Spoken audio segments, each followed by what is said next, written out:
সেটাও হাদিস থেকে শুনিয়ে দেই।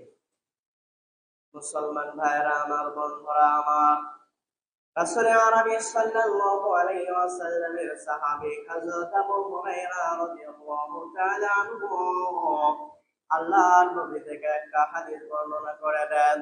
নবীজি সাল্লাল্লাহু আলাইহি ওয়াসাল্লাম বলেছেন, আস-সানি লা ইয়াজনি ওয়া হুয়া লা ইয়াজনি আস-সানি ওয়া হুয়া ইয়াজনি ওয়া হুয়া মুমিন ওয়া লা ইয়াশরাবুল খামরা শারিবুহা হিনা ইয়াশরাবুহা ওয়া হুয়া মুমিন ওয়া লা ইয়াসরিকু আস-সারিকু ওয়া হুয়া ইয়াসরিকু ওয়া হুয়া মুমিন। মুসলমান ভাইরা আমার, বন্ধুরা আমার, হাদিসটা খুবই মনোযোগ দিয়ে শোনার জন্য আমি আপনাদের কাছে আবদার করতেছি। নবীজি সাল্লাল্লাহু আলাইহি ওয়াসাল্লাম বলেন, যখন আল্লাহর কোন বান্দা, আল্লাহর কোন বান্দী একে অপরের সাথে যখন অপকর্মে লিপ্ত হয়ে যায়, তখন ওই বান্দা বান্দী আর ঈমানদার থাকে না। একে অপরের সাথে ব্যভিচারে লিপ্ত হয়েছে, আল্লাহর নবী বলেন ওই ব্যভিচার করা অবস্থায় সে আর মুমিন থাকে না, ওই সময় তার আর ঈমান থাকে না। আর যেই ব্যক্তি মদ পান করে, মদ পান যখন করে, ওই মদ পান করার সময় তার আর ঈমান থাকে না, মদ পান করার সময় সে আর মুমিন থাকে না। আবার আল্লাহর কোন বান্দা যখন কোন সম্পদ চুরি করে, আল্লাহর কোন বান্দার সম্পদ যখন চুরি করে, আল্লাহর নবী বলেছেন ওই বান্দা যখন চুরি করে, চুরি করার সময়ে ওই বান্দার আর ঈমান থাকে না। নাউযুবিল্লাহ। তাহলে যে অবস্থায় ঈমান থাকবে না, ওই অবস্থায় যদি আল্লাহর কোন বান্দার সামনে মালাকুল মাউত এসে যায়, ওই বান্দার মৃত্যু কিন্তু বেঈমান অবস্থায় হবে। কথা বলেন ঠিক কিনা? বেঈমান অবস্থায় যদি আল্লাহর কোন বান্দা মৃত্যুবরণ করে, তাহলে ওই বান্দার পরিণতি একমাত্র জাহান্নাম। জাহান্নাম ছাড়া আর কোন পরিণতি নাই। তবে মুসলমান ভাইরা আমার, বন্ধুরা আমার, যারা মদের সাথে যুক্ত আছেন, অন্য কোন মাদক দ্রব্যের সাথে যারা যুক্ত আছেন, থাকার সম্ভাবনাও ব্যাপক আছে, আবার না থাকার সম্ভাবনাও ব্যাপক আছে। যদি সম্ভাবনা না থাকে, যদি যুক্ত না থাকেন, তাহলে একবার বলেন আলহামদুলিল্লাহ। আর যাদের যুক্ত আছে, ওই সমস্ত মানুষদেরকে আমাদের কাজ হবে তাদেরকে এই রাস্তা থেকে ফেরানোর চেষ্টা করা। আর যে সমস্ত বান্দারা এই দুনিয়ার বুকে মন চাওয়া সত্ত্বেও মদ পান করবে না, কোন নেশার সাথে জড়িত হবে না, আল্লাহ রাব্বুল আলামিন ওই সমস্ত মানুষদেরকে জান্নাতে মদ পান করাবেন। সুবহানাল্লাহ। সূরা মুহাম্মাদের 27 নম্বর আয়াত আল্লাহ বলেন, জান্নাতের যে নদীগুলো আছে, জান্নাতের নিয়ামতের বর্ণনা দিতে গিয়া আল্লাহ তাআলা বলেন যে ওখানে একটা নদী আছে, ওয়া আনহারুম মিন খামরিন, একটা মদের একটা নদী থাকবে, লাযযাতিল লিশশারিবিন, যারা এই মদ পান করবে তাদের জন্য বড়ই সুস্বাদু হবে। সুবহানাল্লাহ। তাহলে দেখেন, দুনিয়াতে যারা মদ খায় এরা মাতাল হয়, এদের সেন্স কাজ করে না, সেন্স নষ্ট হয়ে যায়, শরীরের বিভিন্ন অংশ নষ্ট হয়ে যায়, অর্থ সম্পদের ক্ষতি হয়, তাই না? এবং যেই বাড়িতে মাদকাসক্ত কোনো সন্তান আছে, ওই বাড়িতে কখনো শান্তি বিরাজ করতে পারে না। কারণ এমনও শুনেছি, এখন তো টিউবওয়েল নাই, আমাদের ধনিয়াতে একজন, সে ফেন্সিডিল খেত, তো ফেন্সিডিলের টাকা যখন ম্যানেজ করতে পারতো সে কিনে খেত, কিন্তু যখন ম্যানেজ করতে পারতো না তখন সে পাগলামি করত। পরে একদিন শুনি যে টিউবওয়েলের উপরে যে টানটা, যেটাতে পানি চাপ দিলে পানি আসে, এইটা নিয়ে আল্লাহর বান্দা চলে গেছে, এটা বিক্রি করে সে খেয়ে আসছে। এখন তার কি সেন্সে কাজ করেছে যে পানি কত গুরুত্বপূর্ণ, এটা ছাড়া আমার পরিবার চলবে কিভাবে, এই সেন্স তার মাথায় আসে না। আর একজন গাঁজা সেবন করতো, এইভাবে হাঁটতেছে, এইভাবে হাঁটে। একজন জিজ্ঞাসা করছে, কি রে, ব্যাপার কি, তুমি এভাবে হাঁটতেছো কেন? সে বলতেছে, আকাশটা তো পড়ে যাইতেছে, এটা তো আমি ঠেকটা দিয়ে রাখছি, আমি যদি হাত এখন ঠেক না না দেই, তাহলে আকাশ কিন্তু তোমাদের উপর পড়ে যাবে। নাউযুবিল্লাহ।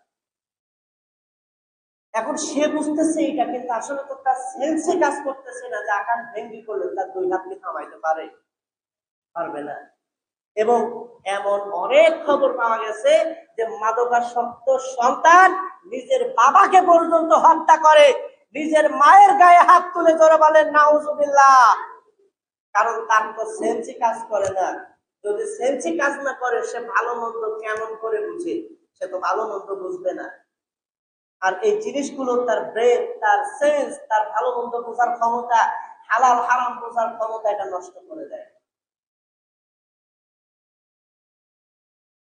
এবং অনেক জায়গায় দেখা যায় দেশের যুব সমাজ, যাদের উপরে ভবিষ্যৎ, দেশের ভবিষ্যৎ, জাতির ভবিষ্যৎ, এইরকম অনেক যুবক ভাই তারা কুসঙ্গে পড়ে, অসৎ সঙ্গে মিশে, এগুলোর সাথে যুক্ত হয়ে নিজের মান সম্মান নষ্ট করে, নিজের ক্যারিয়ার নষ্ট করে, নিজের মা বাবার সম্মান নষ্ট করে, নিজের বংশের সম্মান নষ্ট করে, নিজের এলাকার সম্মান পর্যন্ত নষ্ট করে দেয়। কথা বলেন ঠিক কিনা?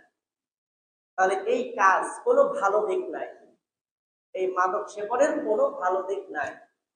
যতগুলো দিক আছে সব শুধু খারাপ দিকই, ভালো কোনো দিক নাই। এই জন্য কারোর বন্ধু যদি থাকে এমন যে মাদকাসক্তিতে আসক্ত আছে, আরেক বন্ধু হিসাবে, কল্যাণ চাওয়া হিসাবে তাকে সেখান থেকে ফেরানো কর্তব্য। সে হয়তো ফিরবে না, কিন্তু আপনি তাকে বোঝান, অনেকদিন বোঝান, অনেকদিন বোঝা নেন, এরপরে তার অভিভাবকের কাছে আপনার বলা দরকার আছে যে খবরদার, আপনার সন্তান কিন্তু বিপদে চলে যাচ্ছে, এটা আপনার বলা দরকার আছে। তাকে সতর্ক করা, যেখানে বললে সে সতর্ক হবে, এখান থেকে ফিরে আসবে। দেশে এখন অনেক পুনর্বাসন কেন্দ্র আছে, যেখানে গেলে তারা এই অভ্যাস ছেড়ে আসতে বাধ্য হয়, তাদেরকে বাধ্য করে, ট্রেনিং দেয়, বিভিন্ন কাজের মাধ্যমে এই অবস্থাতে ফেরায়।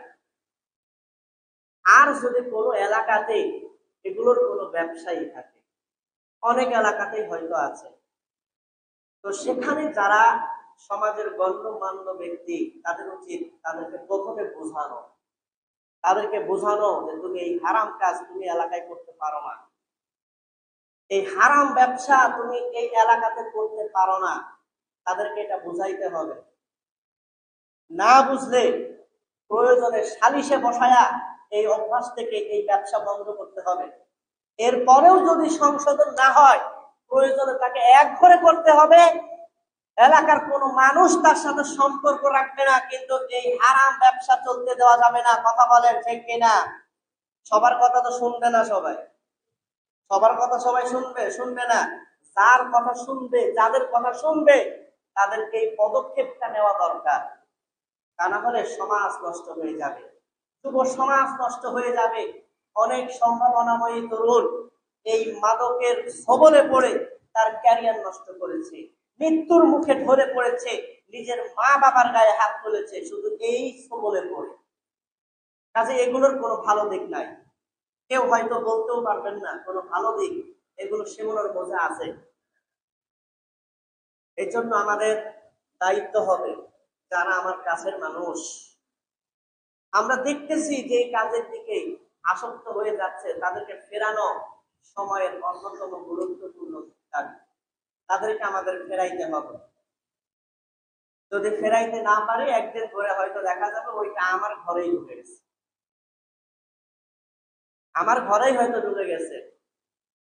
এখন এইগুলো আল্লাহ হারাম করেছেন, এর মাঝে কোনো কল্যাণ নাই। আর আল্লাহ তাআলা যা হালাল করেছেন তার মাঝে বান্দার কোনো অকল্যাণ নাই। তাহলে এই হারাম কাজগুলো দুনিয়াতে আপনার সামনে আসবে, আপনার করতে মনে চাবে, এটাই স্বাভাবিক। কিন্তু এগুলো থেকে আপনাকে বিরত থাকতে হবে, আপনাকে ছেড়ে দিতে হবে। এই পথে আপনার পা বাড়ানো যাবে না। কারণ পা বাড়াতে গেলে আপনি দেশের একজন গুরুত্বপূর্ণ সম্পদ, আপনি দেশের একজন সচিব হওয়ার মতো ছেলে, আপনি দেশের একজন ম্যাজিস্ট্রেট হওয়ার মতো ছেলে, আপনি দেশের একজন ইঞ্জিনিয়ার হওয়ার মতো ছেলে, আপনি এমন একজন ছেলে যার দ্বারা আপনার এলাকার মুখ উজ্জ্বল হবে, কিন্তু এই সময়ে আপনি সব সম্ভাবনা শেষ করে দিচ্ছেন। কেউ জড়িত থাকলে ছেড়ে দিবেন, না থাকলে আলহামদুলিল্লাহ, আশেপাশের কেউ থাকলে তাকে এখান থেকে ফেরানোর চেষ্টা